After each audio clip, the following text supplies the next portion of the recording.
What good are 100 likes if nobody's buying?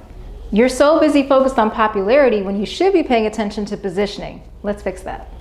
Seriously, because vanity metrics do not pay the bills. So if you feel unseen online and you're trying to fix that, this is the episode for you. Today we're building strategy over ego. Let's get into it. Hi! How you doing? Hey girl, what's up? All the things. All the things.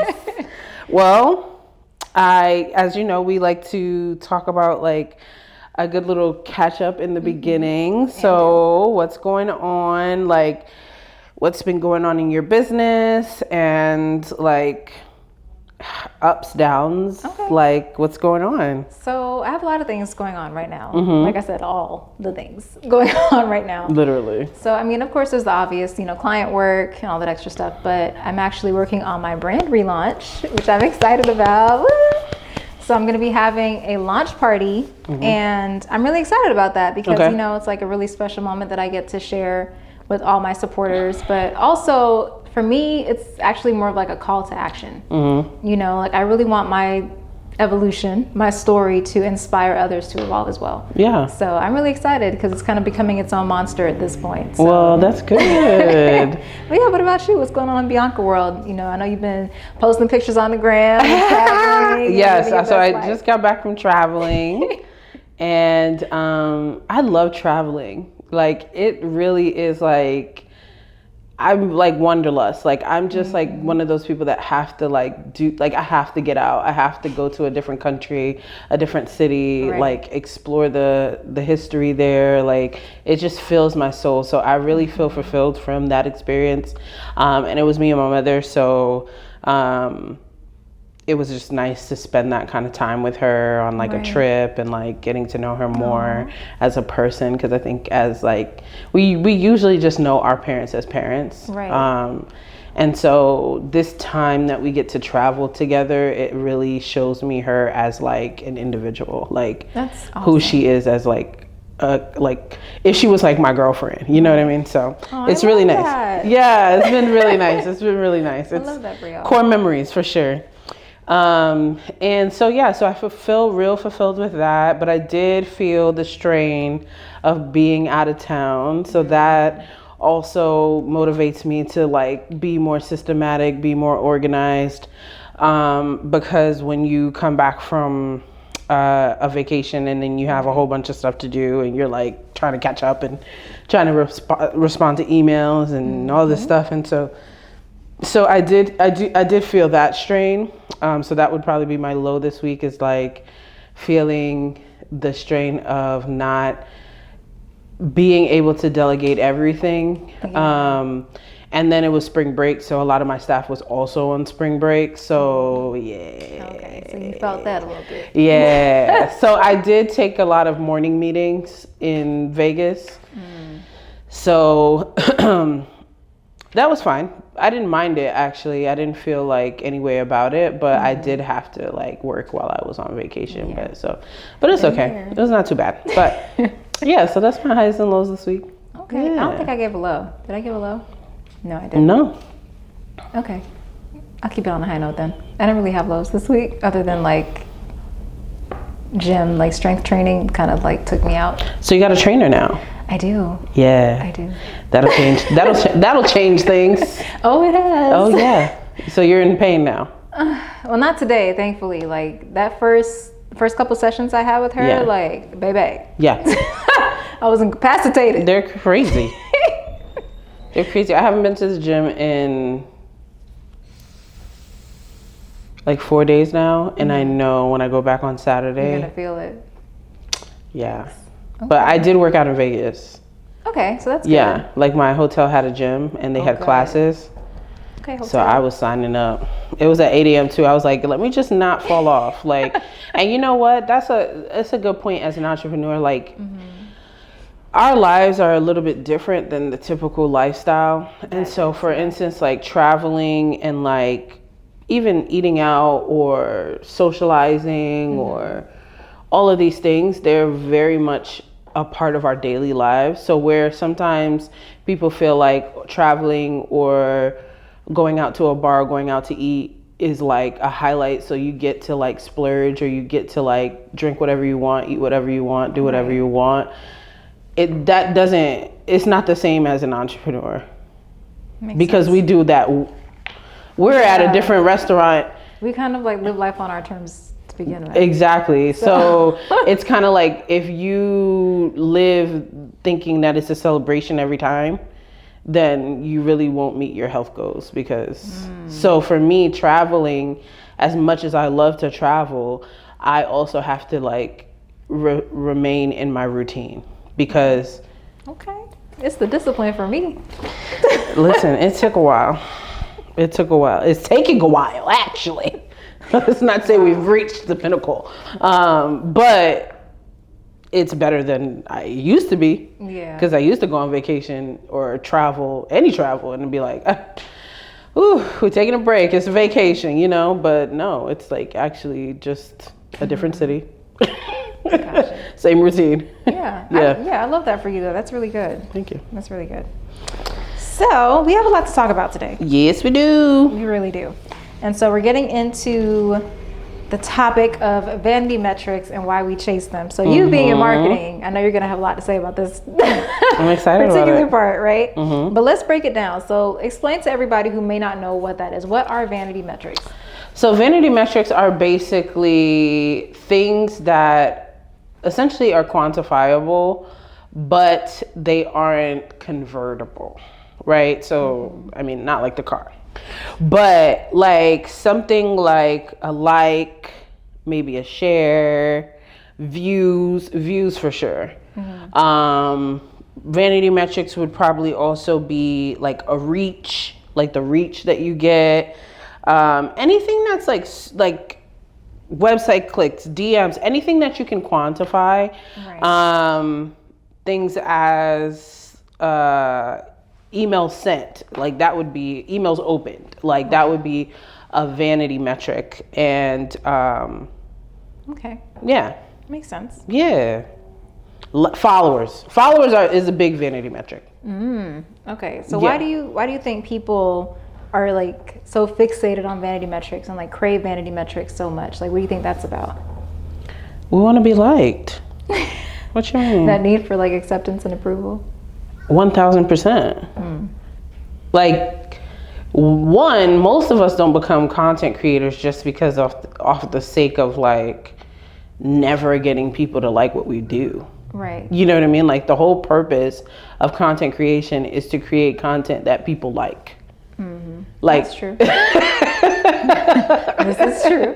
Yeah. So the vanity metrics are important because people want people to like them. Like people want, and the society that we live in has made it so that it is important. Like followers are important. Like there'll be people who won't work with you because you don't have a certain level of followers, or maybe you don't get invited to that influencer thing because you don't have a level of followers, right? So we have made this society or this culture where likes or followers have been kind of like a telling point to how successful you are. I feel like that kind of creates an illusion though. It is an illusion. That's why it's vanity. Yeah, it's an illusion. Because at the end of the day, like you can have all these likes and all these followers, and like I hear stories about this. Like you have these successful quote unquote influencers, right? That are like posting all these videos about living their best life and going here and going there and doing this and that with this and that one, right? But at the end of the day, they're not really making money. No. So it's like because if you think about it, us as entrepreneurs, we know how hard it is to make money. Oh yeah. Like it's not hard, but it's not like you clock in and you get a job and there's a paycheck coming to your bank account. So the same concept that we have to use as a person that has a product or a service or a brick and mortar is the same concept that content creators have to use. And they are fighting against a whole, like, their market is super saturated, right? And so it not only is it competitive, but only a certain amount of people are making money. So really, there's been a curated lifestyle that makes it seem that, oh, I'm so highly successful because I have 20,000 followers, 40,000 followers. But like, do you have $40,000? That part. Yeah, because I think social media has a lot of people confused and like thinking that just because you get a lot of engagements automatically means that you're making a lot of money. Yeah. And that's not the case. Like there has to be something in between engagement to conversion, right? Facts. Like, and then there's also different programs per platform, right? So like Instagram has their program for creators, Facebook, TikTok, YouTube, right? So there's a level that you have to get to before you can even convert. Right. Right. And so like, for instance, even if we went viral today, that doesn't mean we get $1. True. So really, like we said, it is a vanity metric. It is not something that is quantifiable in the sense of dollars. It can be, right? There's people who have optimized their experience, who has optimized their platforms. However, not all people who have a whole bunch of likes and a whole bunch of followers are banking. Right. So I think there is a level of comparison culture that has sparked this interest in vanity metrics. Yeah. People want to be liked. People think that this is like the proof that they're worthy, that they are enough. Because it looks good on paper. It looks great on paper. So why not? Pull up with my 1,000 followers, like, Boom. boom. Work with me. I didn't need to throw that. Yeah, like, but yeah, like if I had 1,000 followers, I'd be pay me. For real. I mean, it is leverage too. It is leverage. It is. It is And leverage. depending on what you need it for, you know. If you know how to use it, Right. you have to leverage, because you also still have to pitch. Exactly. Like nobody's just coming to you, oh, just because you have 1,000 followers, like 100,000 followers. Right. And it's like, oh, let me give you $20,000. Like that's not a thing. Exactly. But you do have to pitch and negotiate and know your worth. Like you have to be a business owner. Yeah. At the end, yeah, that's what it all boils down to. Yes. So then the question becomes, right? So if vanity metrics aren't what really matter, then what does? Conversions. Okay.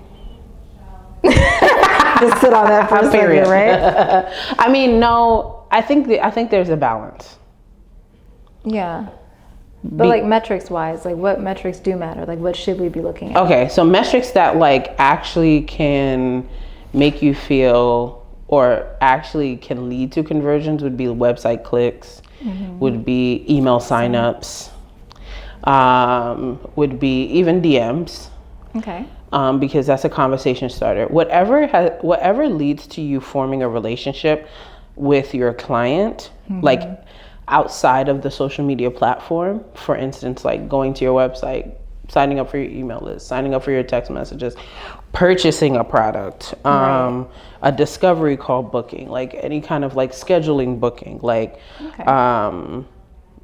And that makes sense though, because that's when you're actually getting that initial like conversation or getting the information and like making that interaction. right. You know, because that's what leads to the sale. Exactly. So even with like, for instance, we were talking about content creators.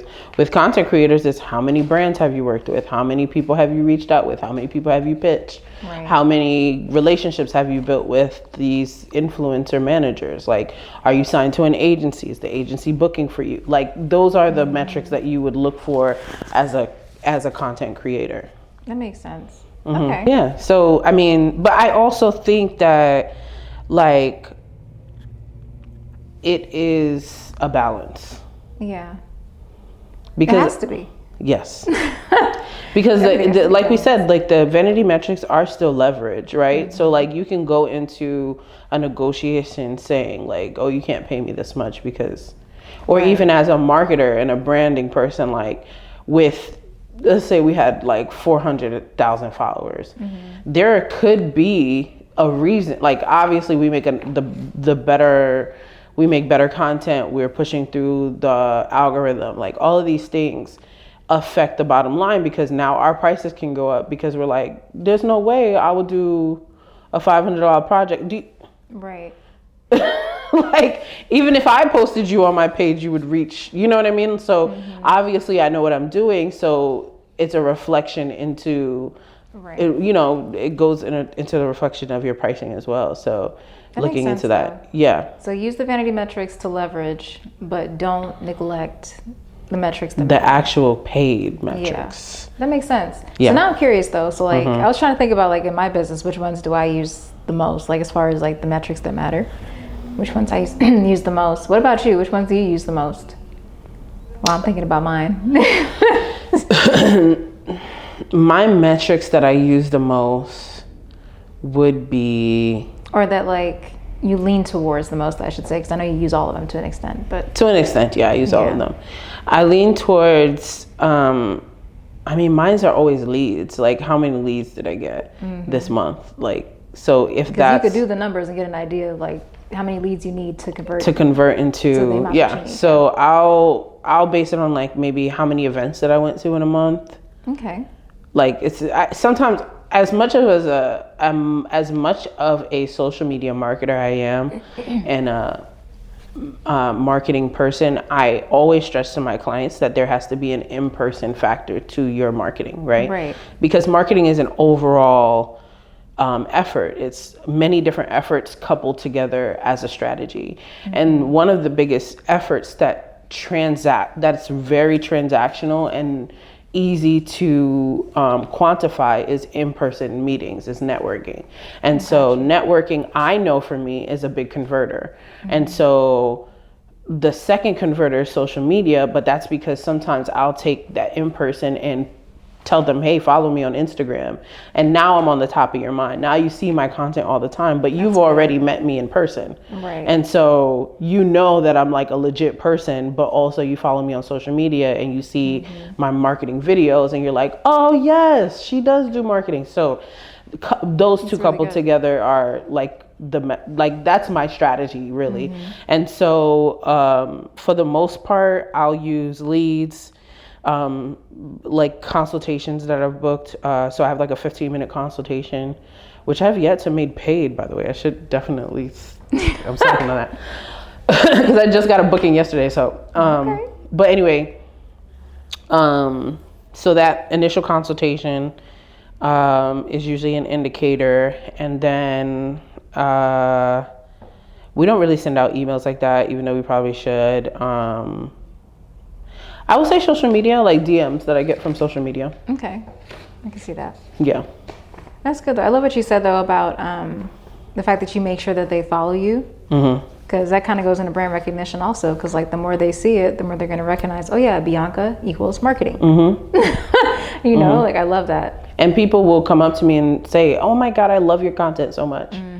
Like the people that I know in person that follow me, right, they'll always say like, I love what you're doing. Like I want to do stuff like that. That's awesome. And that's kind of like, it's an easy sell because it's like, oh, if you want to do stuff like that, I could do that for you. Like, you know, but yeah, hook you up. I can hook you up. I happen to know how to do it. And you've seen it. So, okay. So yeah. I love that. Yeah. So what about you? What are your metrics? I would say for me, definitely email signups. And well, I can't say discovery calls anymore, but like those introductory calls. And I would say like customer retention is a big one for me too. Yes, customer retention is yeah, a big repeat one. Customers, like people referring and stuff like that. Like that's definitely, especially like in the first year or so of my business, that was like really big for me. Because a lot of people were just like, oh yeah, well, you know, I worked with her, you should work with her and stuff like that. And now I even have people that I worked with, like when I first started, coming back like, oh, hey, like I know you helped me out in the past. Like I'm starting something new. I'd love to, you know, get a refresh or whatever it is. So yeah, it helps to focus on that customer service too, because you get those clients coming back. So, yeah, and it helps to be consistent. It helps to like still be there when they come back around. Right. And doing the same thing. Because we know a lot of entrepreneurs that will like do one thing this year and then another thing the other year. And like, I know I did make some changes in business, but at least like I stayed in the same. I used to be a blogger. I'm still in the same wheelhouse. You know? So yeah, not too far-fetched. I changed industries, but still, like, I'm not hopping on a new one every 5 minutes. But yeah, I love the email signups though, because it gives me a chance to capture their information and then nurture.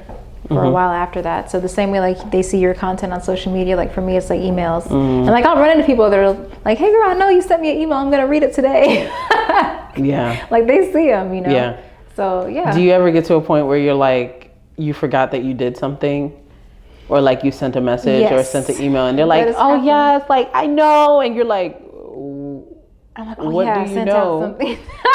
I don't know what you know, because I don't know what I did. Or like even if your team does it, like sometimes my team will be the one sending the email or sending a DM or follow-up email, and they'll be like, I know you reached out, and I'm like, exactly. And I'm just like, oh yeah. Yeah, girl. Yes, I did. You're right.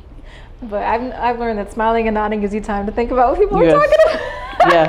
Just smile and nod. If you say nothing, then you can't say anything wrong. You just, I'm just like, yeah. I don't know what the hell you're talking about. And then it finally clicks. I'm like, oh yeah, okay. Oh yeah, I did tell them to do about. that. You're right. That's hilarious. You're right. That's so funny. Have you ever got caught up in the numbers game, where like you didn't realize like you were focused on like the vanity metrics and you were like not really worried? Like, have you ever been? I have. Like, it was brief. So like, because for me, like honestly, like I've kind of just always been that person, like I'm just gonna do my own thing anyway, like whether or not people like it. So, but there was a point, especially when I started moving to like a new space, I was like, you know, because you kind of had to see like, are people responding to this? Like, do people like that? Do people like that? So I kind of like, you know, had my little period where I was just like studying to see like what people were responding to. Gotcha. And what they weren't. But then eventually I was just like, you know what, bump all this. I'm just gonna turn off the like count. If y'all like it, you like it. If you don't, you don't. Oh. You went all the way. So I was like, I can't be worried about that right now. I gotta focus on doing what I need to do. But yeah, so I had my little moment there. I did. I'll be honest. I feel like we all have it. Like there's no, I mean, I still to this day, like I'm not like crashing out over whether or not somebody likes something. Yeah. But I am checking to see if it's liked. And it makes sense because of what you do. Like you want to see what people are responding to. Exactly. You know? So. Yeah, like we make the content that people want to see. Like it just is what it is.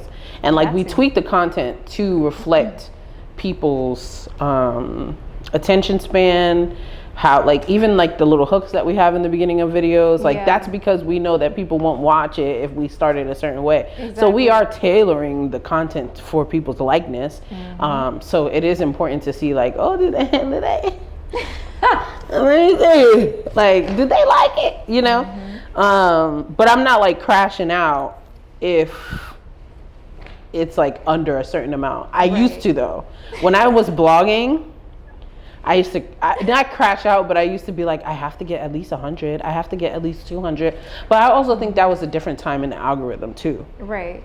Like now in the algorithm, y'all be playing around. Like y'all just want our money. You just want us to pay you so that people can see our content. And that's cool. That's cool. However, back in the day, when you used to post a little 1-2, that thing used to go up. Okay. I remember those days. Yeah. And then back in the day, like if people liked it, then it would show up on the timeline again and then again and then again. Like it would just show up like on other people's timelines. So like if 5 people liked it, then another 5 people got to see it, then another 10 people got to see it. And I think that's kind of like how it is now, but it's real rough. Like I think it's like if 5 people like it, then they show it to 1.5 people. Like it's not, because I'm like, for me to, not even a flex, like for me to have like 3,000 followers and you get 30 likes. Yeah, I know. Yeah. Like in 30 likes is like a good day. Yeah, it's rougher now. Rougher now. But the thing is, and this is what I don't want people to fall for, like don't fall for the trap of thinking that just because you're not getting a whole bunch of likes means that your content is not good. Yes. That people are not seeing it, because most of the people that have actually worked with me, booked with me, and paid me, don't follow me. Paid me, were people that didn't even like any of my posts. They got me on social media, but they didn't like the post. They might save it. They just like didn't engage with it. They didn't engage with it, but they saw it and they reached out. You know, so don't get discouraged by that, because as long as you're in front of people, like they're seeing you. Yeah. Don't worry about it. No, they are seeing you, and they will come to tell you about it. And I think sometimes the reason for that too is because people don't necessarily want to appear like they need help. Ah, oh wow. I feel like that's a part of it, honestly. I mean, yeah, you have the haters. You know, we're done talking about haters. We've already established that in 1999. We don't need any more hater talk. No. But I think, especially as a business owner, when you're in this position in business where you're trying to look like you have it all together, you don't want to be on somebody's post like, "Oh, help me with this," or "I'm struggling with this." Right? I feel like that could be an area where people are just like, "I don't want anybody to really know that I'm struggling." I don't know. What do you think?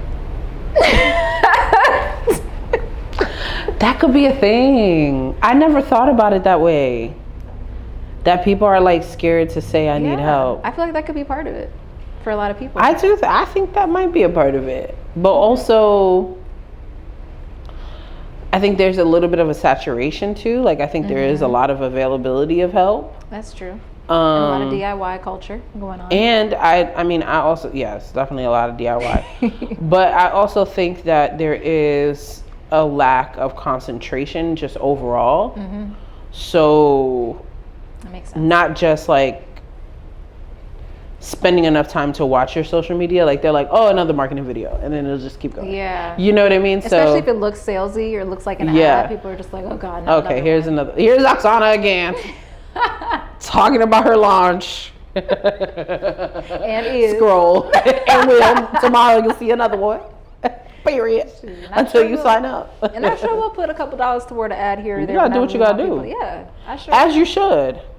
That's a strategy. You need to be paying for some views. Yeah, and for me, I feel like for social media at this point, for me, the only way for me to like do it consistently and like want to keep being on social media is going to be to run ads. But yeah, so I think the only thing that makes sense for me on social media at this point, like I have people that like my stuff and like I can post my regular posts and stuff like that. But like for anything business related, I think I'm just going to run ads.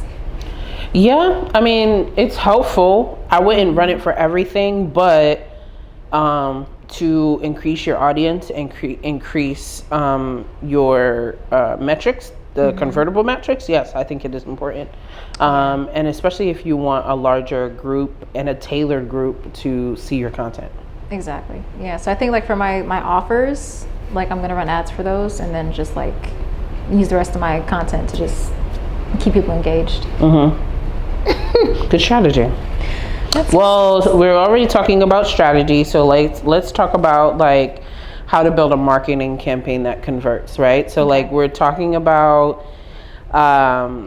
vanity metrics and all this stuff and what metrics to look. So as a business owner, what should we be taking? How should we be taking the steps to actually make a campaign that converts?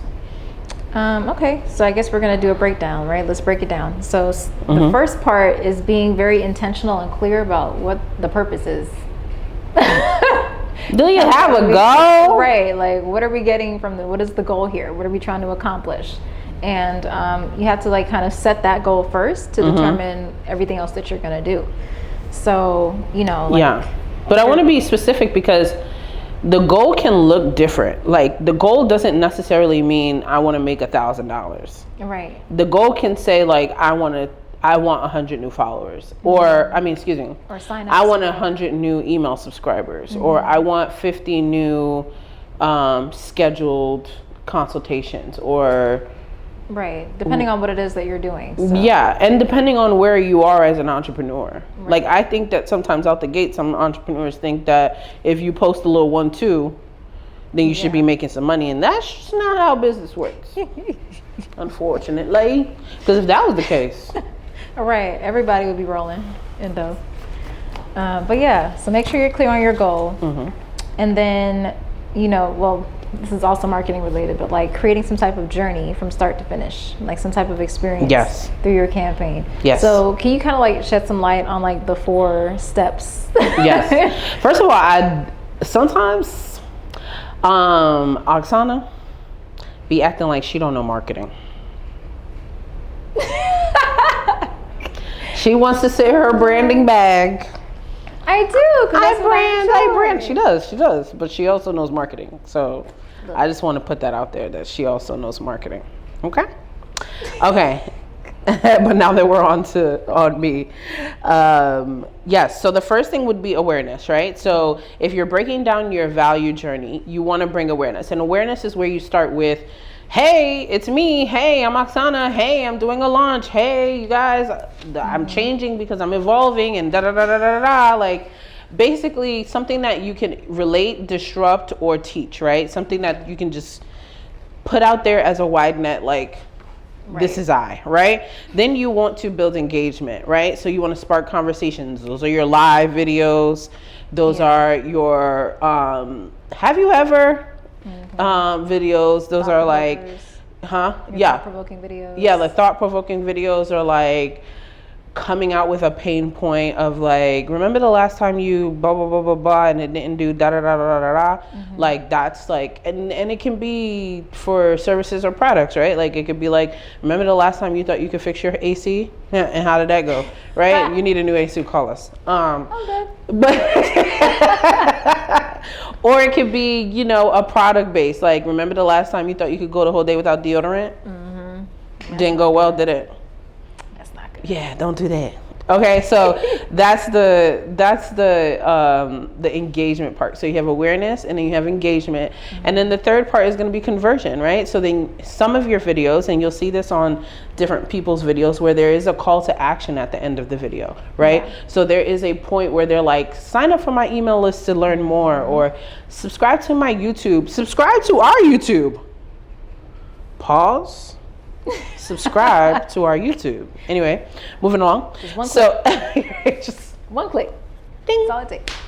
One click is all it takes. I don't even know if that's like come and follow me. Possibility. I got all you need. Hey. I cannot. That's how I go, right? This is all you need at the Modern Boss. Cause we put us together. Okay. Oh gosh. Call to action. A clear offer, whether it's a group, whether it's a product, whether it's a service. You want to have a clear offer at the end of your videos, in your bio, in your emails, whatever the case may be. And then after that, after you've gone through awareness, engagement, you're going to want to do conversions. And then the last thing is following up. The money is in the follow-up. Listen. The money, circle back, is in the follow-up. That can look like nurture sequences. That means they sign up for your email, you have a drip campaign, you're sending out emails every other week or every week. That could look like text sequences. That means that if they give you their phone number, maybe like you'll see this on a lot of the websites that you sign up for clothes or products, where they'll ask you for like, if you want 10% off your next purchase, they ask you for your phone number, and then you can't stop. You can't get away from them. You got to put stop on your text messages because they're blowing you up every day. Yes, I unsubscribe to emails every day. And then it can also look like a DM campaign, right? There have been many times that we've used DM campaigns for the Boss Collective, where we'll have an event out, and to make sure that the people actually see, because we already talked about the conversion, the scenario of having this many followers but this many people can see it. So DMing campaigns work very well for us as far as like sending events to our subscribers or followers and letting them know, hey, we have an event coming up, maybe you saw it, maybe you didn't, but this is your personal invite. And that has converted for us very well, many times.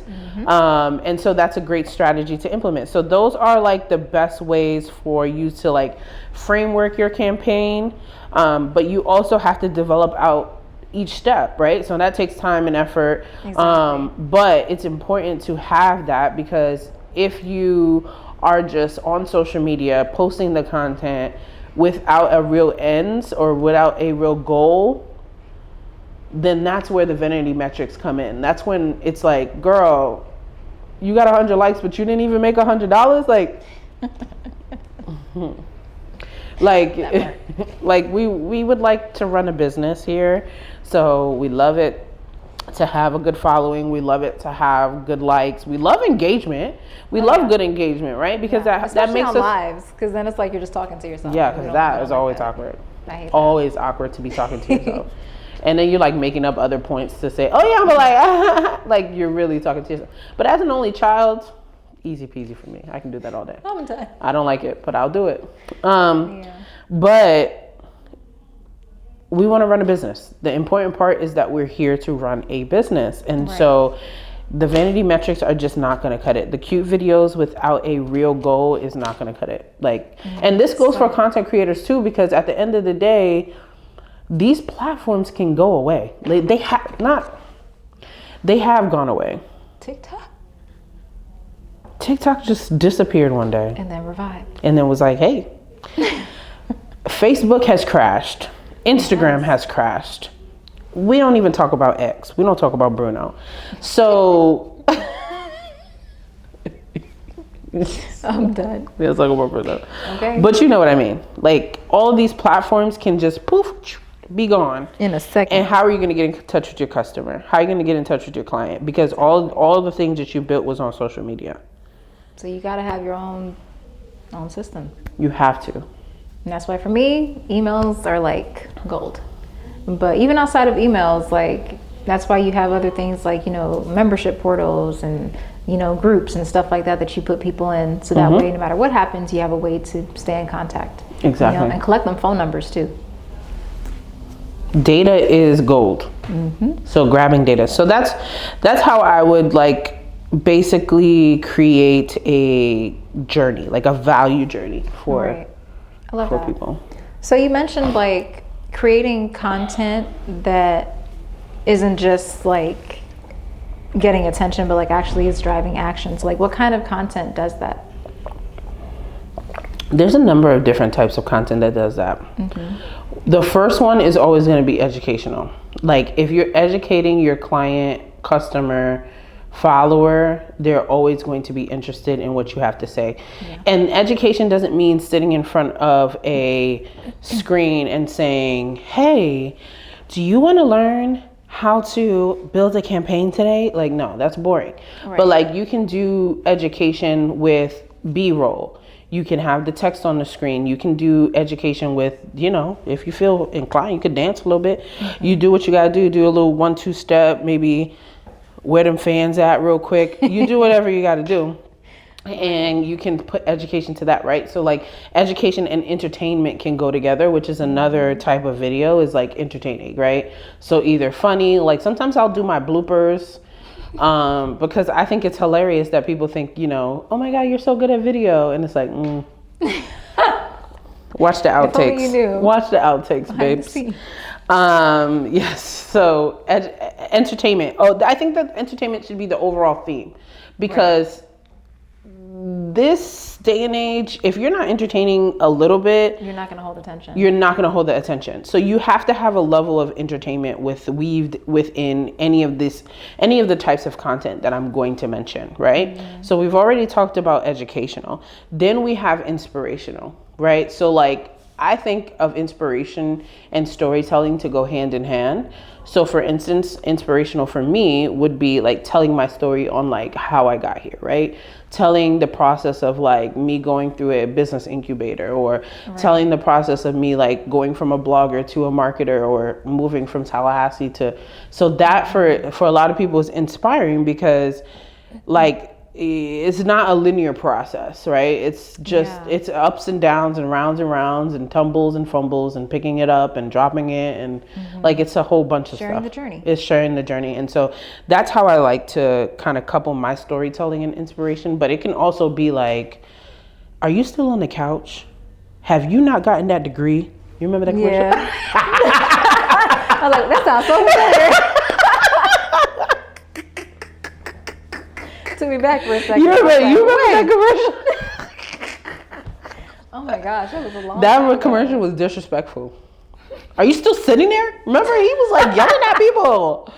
Oh my gosh. Have you not done anything with your life? Right. Basically, like, gosh. Come to DeVry. Was it DeVry? I don't know. And then meanwhile, they're not even around. They're not even in school no more. Oh, tragic. Maybe we shouldn't mention that. Ooh. But yeah, that man was not, I don't feel, it was inspirational, I guess, if he was lazy on the couch. I was already, that was that tough love. I was in high school. I'm like, damn, hold on. Hold on real quick. Oh gosh, that's hilarious. Ooh wee. But yeah. So Inspiration. Those are basically like some like really good content pillar categories that you can focus on. And the last one I would say is authoritative, right? So my favorite. Sorry. Yes. So being an authority figure in your industry, and an easy way to do that, and I think people kind of miss this, is to film yourself at different events doing activities. So for instance, like being a speaker at an event, or interacting at an event, or doing a live, like sharing a picture of that, or even winning an award, whatever the case may be. Like that is the easiest way for you to come off as an authority, because it means that other people have trusted you in this role. Right. So people are so easy. Like people want to do what other people want to do. Like if they see that people have like now invested in you and they're like into you, then they're going to want to be into you. Like they're like, oh, what am I missing out on? You know? That makes sense. So yes. So using that kind of content is important. Okay. Yeah, I like that. So Thanks. Like I do content pillars. Like I think for me, like educational, I think I lean towards inspirational a lot. Okay. Without trying to. Yeah, but you're a God girl. That's probably why. Probably. Yeah. But yeah, educational. Like I'm here to spread love. Exactly. Educational, inspirational, and like a blend of storytelling and authority building. Like those are like my bag. I really enjoy those. But you're authoritative too. Yeah. Yeah, you do a lot of authoritative content. Hey. Yeah, you do. Thank you. Yeah. But I love that. And I think for me, like, I kind of like take it a step further with what I do, because like, you know, I'm really big on thought leadership. So like my thing is like I help clients like figure out their thought leader stances. And then from those stances, we develop like, okay, based on the ideas and the parts of your industry that you're changing, what are going to be your focus content pillars, and like what are you going to talk about, and like developing a strategy from there. So I don't know, it's been pretty cool though. So far, but I think it really gives them a way to really stand out and, you know, like be that authority and show up as that authority in your space.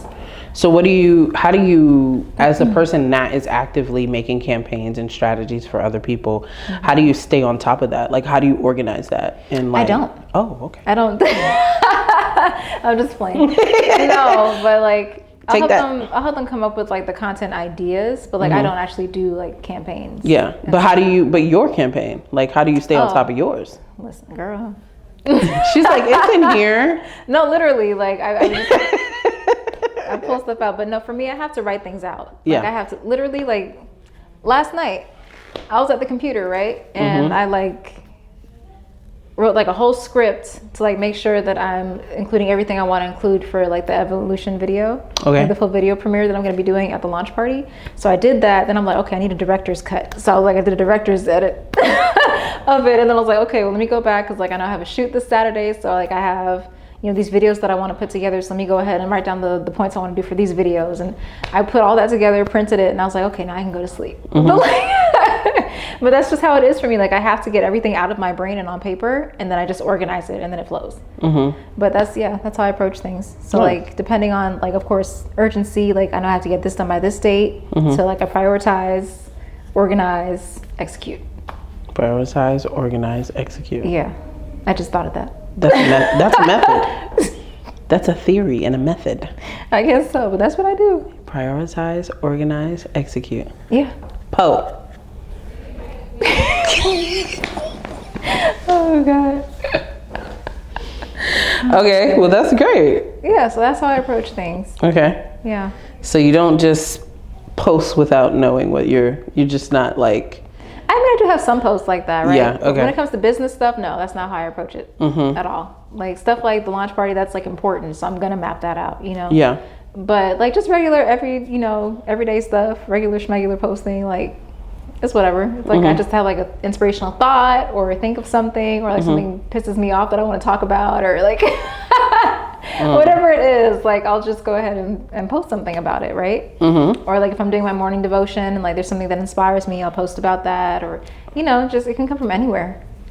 Gotcha. Yeah.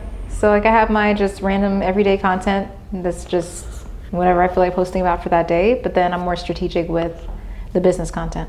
Gotcha. Yeah. Yeah, I agree. I'm more strategic with my business content, but like my other content is kind of on the fly, depending on but we say on the fly, but we've already done the work. True. And not only that, but like we think about it differently. So even if we're not like trying. So that's why I wanted to kind of clarify, because we're like, yeah, I mean, I can come up with video concepts as I sleep. Like the modern person is not, the modern boss is not, like they're struggling. And we sound so like, oh, I mean, like, you know, I'll film something on the go. And they're like, what? Like, on the go? Seriously. Listen, the other day, it was so funny. Then I was like, this is how I know I'm a marketing person. Like, so I was at my board meeting and they wanted to film a video. And I was like, okay. And everybody's like, yeah, Bianca, you're going to speak in the video. I'm like, all right, great. Like, I haven't prepared anything. I don't have a script. I have nothing. I'm just like winging it, which is fine because this is what I do anyway. Like, I'm winging this. Like, we're winging it, but kind of not. But like, we're winging it. And so, I'm like, all right, I'm gonna wing it, and I'm preparing my heart and mind to like be in it. Like once the camera goes, hey guys, you know, whatever. So they're talking about, okay, like Bianca will be fine. Da da da da. We've seen all her videos. Like she's gonna be fine in front of the camera. Just assume they already know. They're not assuming. They know. They've seen the videos. So I'm like, all right, bet. And then so I was like, do you guys want a mic? I was like, I have a mic. And I just pull out a microphone. I was like, you guys want a tripod? Put out a tripod out of my purse. And they're like, she ready. Who are, I'm like, they're all looking at me like, girl. I'm like, yeah, I just happen to have a portable mic and a tripod in my purse at all times. Yeah. So yes, we are different. This is true. She pulled up here with 6 tripods today. So we are built different, right? You never know which one you're gonna need. These microphones, these cameras, she owns them. Okay, so like we are literally content creators. Like, so when we say that, like, oh, I can just like figure out what kind of post I want to make. I can be literally sitting in the place where I just filmed the video and edit the video and then post it within an hour. So that's not normal. That's true. We have to acknowledge that. But yeah, so planning is your friend. Planning is your friend. Yeah. Like, but at least if you can jot down like types of content that you want to make, and then like as you're going throughout your week, you know, just leave room to be inspired by life. I literally was gonna say that. Be inspired. Really? You want to be me so bad. We're like here. Yeah, telepathic. So be inspired. Not only even by life, by social media. Like there's people who are doing it right, and don't be afraid. Now, I'm not telling you to steal the content. I'm not telling you to do exactly what they did. Please do not do that. But there's inspiration. Like even us, we've seen different organizations. We've seen different platforms where we're like, I love what they're doing. I love how this looks. I love how this, like, we're not stealing what they've done, but we can be inspired and say, like, how can we do this for ourselves? Like, I love this process. Like, how can I adopt this process? Don't reinvent the wheel. The wheel does not need to be reinvented. It's actually already built. Figure out what works and then apply it. And figure out what's easy for you, right? So, like, that's another thing that's another thing to keep in mind is what works for you and what's easy for you to do. That's true. Because that's a big one. That's easy because if it's not easy, then you're not going to do it. Yeah. So just because like one person may be great at like one area doesn't mean that you are. So you got to figure out where your strengths are and then play with those strengths. But also that can also mean that you need to hire a videography team and a branding team to come in and make your content. That can also mean that. It doesn't mean that you have to DIY everything. Exactly. So if you can invest in yourself and in your business and get that help, then do it. Because then you don't have to spend time thinking about all that. Yeah. And that's lovely. It is. I wish I could listen. I wish I had a us for me.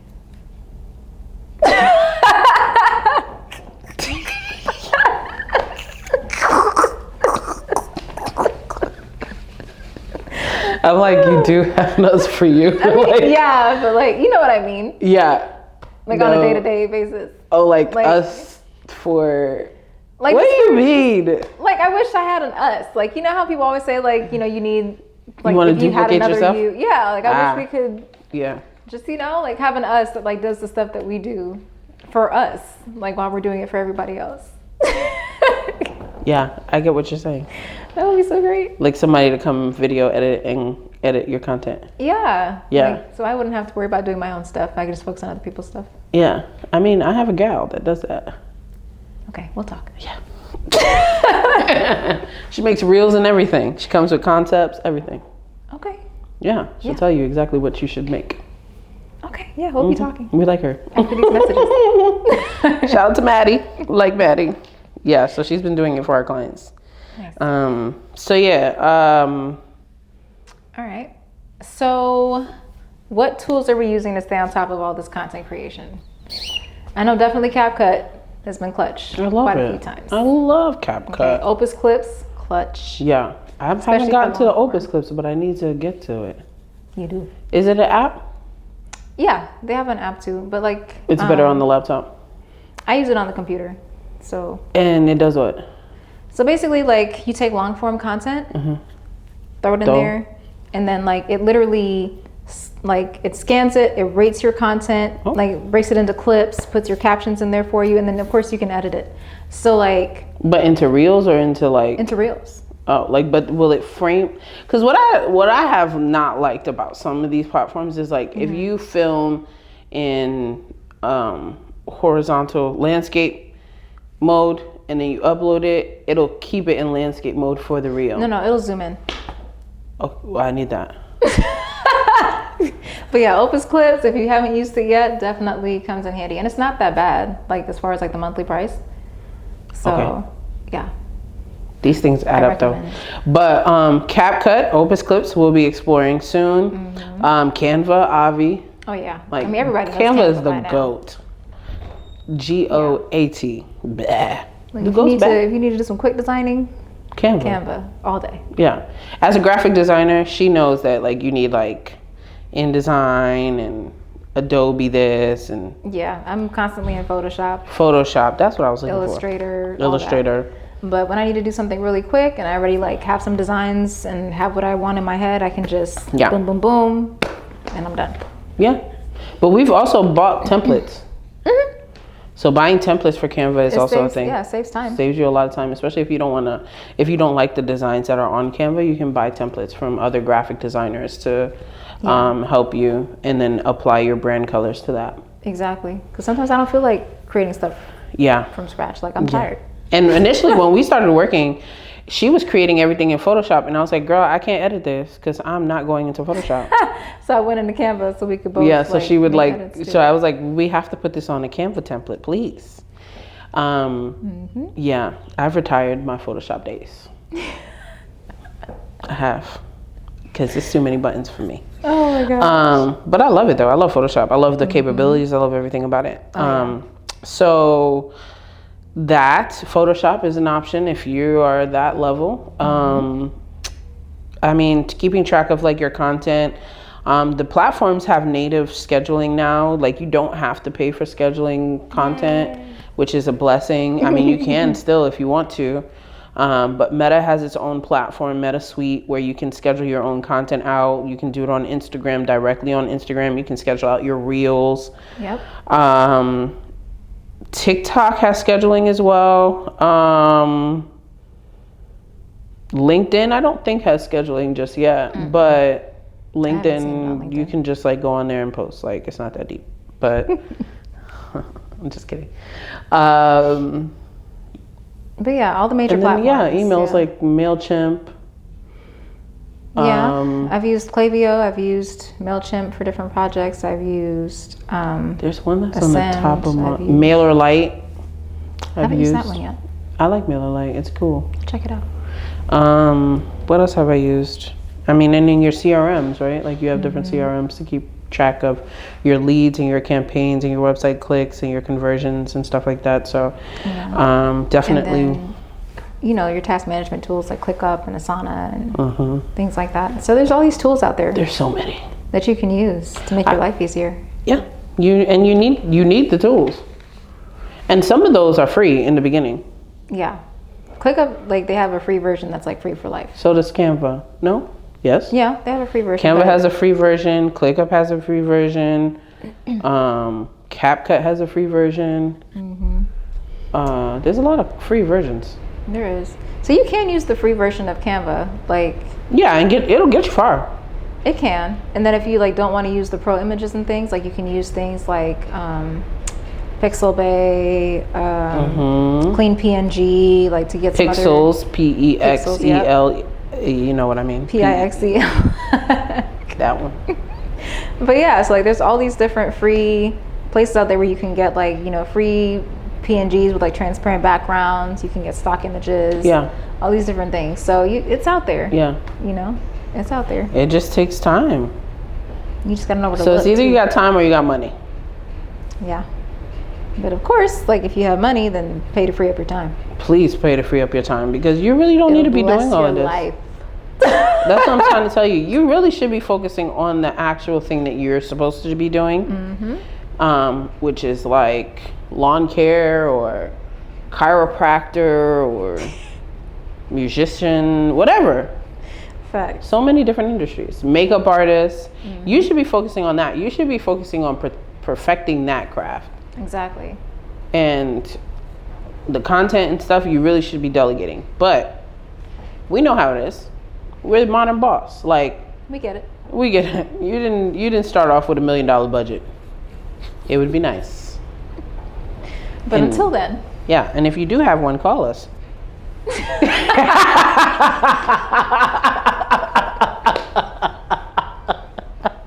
I had to shoot my shot because you never know. So we talked about a lot.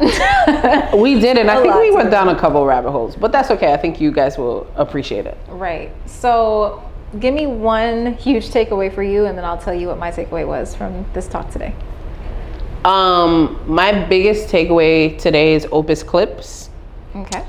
And then another takeaway that is like actually strategy and action based is that moment that you said sometimes people don't engage because they're scared to ask for help. That is something I never considered. And so that kind of opened my eyes to like, oh, that's why some people were like, oh, I saw your video, but I wouldn't know. Like, exactly. I didn't see you see my video. Did you like and share and comment? And I used to think that way too, you know, but then I realized like there's a reason they're coming to me on the side, you know. Vulnerability. Oh my God. So it's not always that, you know, they're just like being a spectator, but sometimes they just don't know how to ask for help publicly. And you know what? Sometimes I think we don't consider the human experience sometimes. I think that social media has made us a little bit numb to humans like because we see them all the time and we see them going through life experiences online, and like it kind of numbs what like life experiences actually, how that really actually affects an individual. Like, right. People are like not as bold and brave as we think they are. A lot of people are bold in front of that camera, but like in real life, and I mean that keep both that ways. same energy. Right. No, but like, and that's another thing. Like people will say like, oh, like the influencer personality. It'll be this whole different personality, but then in person you're like, who are you? Like you are not the same person. Yeah, I mean, like, cause I'm an example of that. Cause like when I'm on camera, like I'm talking about what I'm passionate about. Like I'm it's a totally different energy. But once I'm off camera, like I just want to be left alone. Like I just like, you know, I just like being in my little bubble, like listening to my music, eating my coffee, ice cream, like just. But it depends on your setting, though. Yeah, it does. But like the more I know you and the more I warm up to you, like it's different. But like if I don't really know you like that, it's just like, hi, bye. Yeah. I'm like this all the time. I'm working on it though. Yeah. I'm working on it. That's true. But yeah, I would say that. Yeah, you're a little bit more quiet, a little more reserved off camera, for sure. Because there are times when you're talking on camera, I'm like, where did that come from? Who is this lady sitting next to me? I don't know this lady. I don't know this lady. Even on our lives and stuff, I'd be like, wait. I was not ready. When I'm in my bag, okay? Yeah, she's in her bag, baby. But no, my personality, My personality is pretty consistent. But it's a vibe though. It's a whole vibe. Yeah, I appreciate that. Sometimes I do turn it off. And when I turn it off, it's very noticeable, unfortunately. Yeah, I'm sure you get the, are you okay? Hey, oh my God, immediately. And I'm not, so please leave me alone. As a matter of fact, no. As a matter of fact, I'm quiet for a reason. Okay, well, first of all, what is your takeaways? What did you take from this experience? I mean, this conversation that we had? I think my takeaway was like, it was really good to kind of go back through the different types of content that you can post and the different stages of a campaign. So that was really helpful. But yeah, I think I want to focus on diversifying the type of content that I post a little bit more. Yeah. Yeah, that was my takeaway. And be fun. Yeah. Be fun. That's the biggest thing. Like, and have fun doing it. Don't make it feel like a job. And don't get caught up on the likes and the shares and the things. Like, do it because you know there's an overall goal, right? You have to have a goal, and have fun with it, and be inspired. Makes sense. Alrighty. Well, on that note, I think we're done here. But go ahead and, if you guys have made it this far, please drop an emoji in our comments. Let us know that you're no longer chasing the vanity metrics, right?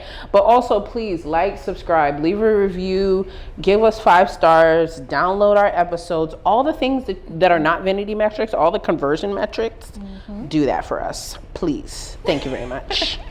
And thank you guys again for watching The Modern Boss. And we will see you next time. Deuce.